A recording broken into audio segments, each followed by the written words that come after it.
I want to talk about Andrew Cuomo because look, Andrew Cuomo, Andrew Cuomo, uh, he's been getting a lot of heat, right? He's been getting a lot of shit, and you know, to be fair, right? To be fair, I've been on a tear about him. I get that. That's.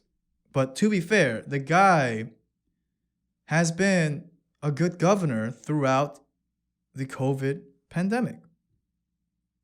And now before you guys go nuts at me because it looks like both conservatives and liberals, it's very popular to shit on the guy right now.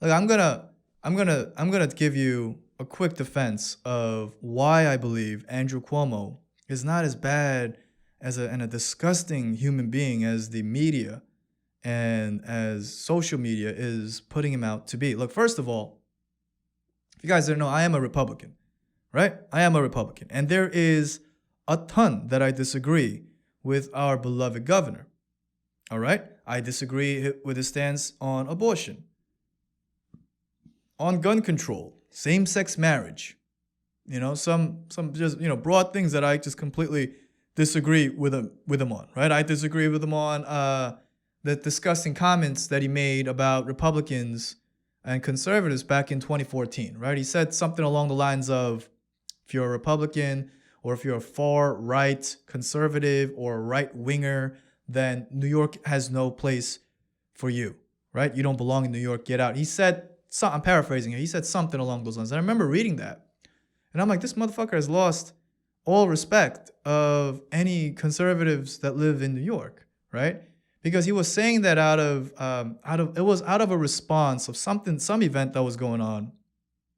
And the way he said it, it made it just seem like even if you're not an ultra right wing person or an ultra hardcore conservative or Republican, if you're just a Republican or a conservative and you hold these values, then you have no place in New York, right? Like that's the message that a lot of conservatives and Republicans got from Andrew Cuomo. So this is the guy that I'm going to defend right now. Okay, this is the guy. Look, you guys know I can shit on Andrew Cuomo all day. Okay, all day. Now, for me, regardless of politics, right? Regardless of what he said and what he stands for, these are the facts. He is still the governor of New York. Okay? Hello, guys. Wake up call. He is still your governor. And whether I like it or not, right? I low-key still kind of root for the guy, right? I want him to do well. I want him to thrive. Just like how I want Mayor de Blasio to do well, right? You guys know I'm no fan of Mayor de Blasio. Most New Yorkers aren't, from what I can tell. But at the end of the day, I still want him to make the right decisions. I still want him to do well because him doing well, in my head, ultimately translates to New York City doing well, right? So for Governor Cuomo to do well and to do the right things and say the right things and make the right decisions is ultimately beneficial for the state of New York.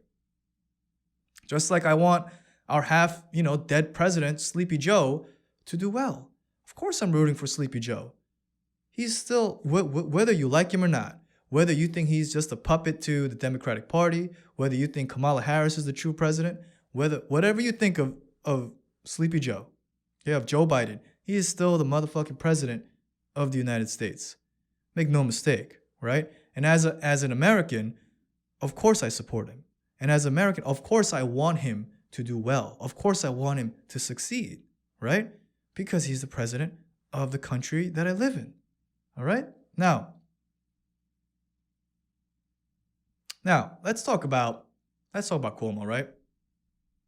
So besides, in terms of the pandemic, right? In terms of since last March, besides the nursing home debacle, right? He did okay. Guys, if you don't remember. Now look, I was watching the news with daily briefings of Trump and Cuomo every time they were on. It was almost a daily thing, right? It was a part of my life. I woke up in the morning. He would get on the news about 10, 11 o'clock. Right, I think it was around 10, 11 o'clock in the morning. And I would watch him speak for an hour. And it would bring some sort of peace, some sort of solace that, to me, it looked like Andrew Cuomo was really stepping up and being the leader that we needed. Because obviously, Trump wasn't, right? Trump was not being that leader. He was just dodging, saying stupid shit all the time. Couldn't stand the guy at the time. But Cuomo, he looked calm, he looked collected, he looked focused. No games, and he was on daily, every day he was on, and he was trying to give the facts, and he was trying to give the reality of the situation, not sugarcoating what was happening. Okay, his leadership showed, even to the rest of the United States, that Andrew Cuomo is a real leader, right? He's a real leader in times of crisis. The guy is a wartime consigliere. All right, the guy is a wartime president, right? You can feel that he was poised. He was calm. He knew the situation, and he did what he thought was best for the lives of New Yorkers. You can't deny that. If you were watching that every day, you saw that, right? You saw what he was doing. And look, he gave reality checks daily. He didn't mince words. All right. Sometimes he kept New Yorkers a little, off edge with some banter and some teasing playfulness. I mean, that was fine, right? There was even a time when he put, politics aside and thanked Donald Trump for whatever support that New York got. So there were those times when he was sort of shining, right? Now, what I'm saying is, guys, I don't want you guys to just completely forget about those times. Okay? Yes, he made bad decisions with the nursing homes. Absolutely. Okay? Putting COVID patients back inside nursing homes was a disastrous call, a disastrous decision made by Cuomo, right? Which ended up killing potentially thousands and thousands of more elderly that didn't need to go that way, right? We had space. We had the ship. I forgot the ship's name. We had the Javits Center that was barely in use. We had different places where we could have put these COVID patients in, not just jammed them back in the nursing homes.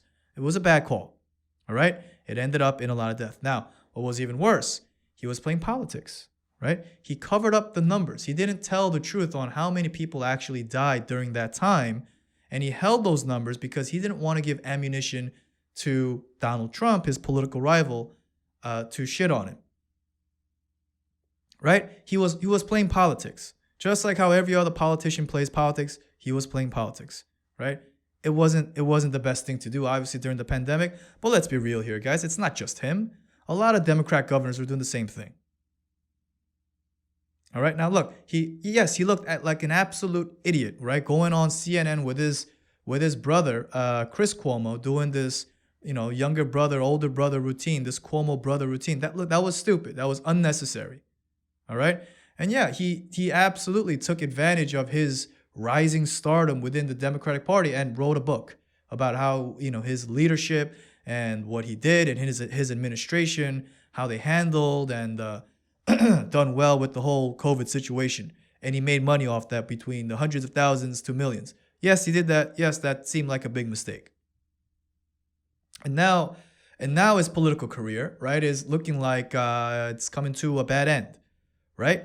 You got allegations of sexual harassment. Okay, you got allegations of sexual harassment. It seems like every day there's a new person, raising their hand and saying, "Oh, he said some weird things to me. Oh, he touched me in an inappropriate way." Now look, I feel for the guy, right? I feel for the guy because I went through something that was similar. It was different, but similar, right? And, when I look at these stories, when I look at these women coming forward, the first 2 or 3 women that came forward, I think it was the first 2, right? Lindsay and what was the other name? Charlotte. When they came forward, the story looked pretty credible, except the physical kissing part of that we can't prove. But the rest of how he was being just creepy, how he just wanted to smash and he just wanted some young wop, like, I get it. You know what I'm saying? Like that I can see Andrew Cuomo doing that. Shouldn't have done it. He did it. Now, you have these other people coming out, right? There's other people coming out. What was like someone that went to a wedding with him, someone that used to work for him back when he worked in the Clinton administration, and all these other stories saying, now that I think about it, yeah, Cuomo did say weird things to me. Yeah, now that I think about it, yeah, Cuomo did hug me for a little too long. Yeah, now that I think about it, he did make some weird remarks. And they're coming out and they're telling their stories. Guys, the more people that come out and tell these stories, right? It just looks worse and worse for the actual accusers, okay? Because the stories are so like, oh, you know what? Now that people are attacking Cuomo, let me get on this hype and attack Cuomo as well. Yes, we were in a wedding and he kissed my cheek or he kissed my hand and I didn't want that and it was inappropriate. Like, come on, son, seriously? Okay, we're gonna make a big deal out of him kissing hands, the governor of New York. All right. Look, now, as for women, if you felt violated, right, because the governor kissed your hand, he hugged you for too long, or he said inappropriate things, I get it. Say what you got to say. Do what you got to do, right? The governor went out there. He apologized. He obviously didn't intend for those specific interactions. He didn't intend for you to feel terrible, and he went out. He apologized. People are calling him to resign. Of course, he's not going to fucking resign. Why should he resign? Why is there a investigation in the first place? This is what I don't get. People are calling him for him to resign, and at the same time, they want a separate investigation. Which one do you want? You want the investigation or do you want him to resign? You got to pick one. It makes no sense to have both going at the same time. What if he resigns? What was the point of the investigation? The investigation is going to take time. Okay, guys, we still live in a country of due process. Hopefully. All right? Give the man his time. Give the man his investigation. Let the facts play out and let there be a verdict. Okay? Before then, don't call for resignations. Okay? Calling for resignations and then also calling for a separate investigation. Like, what's the point of that?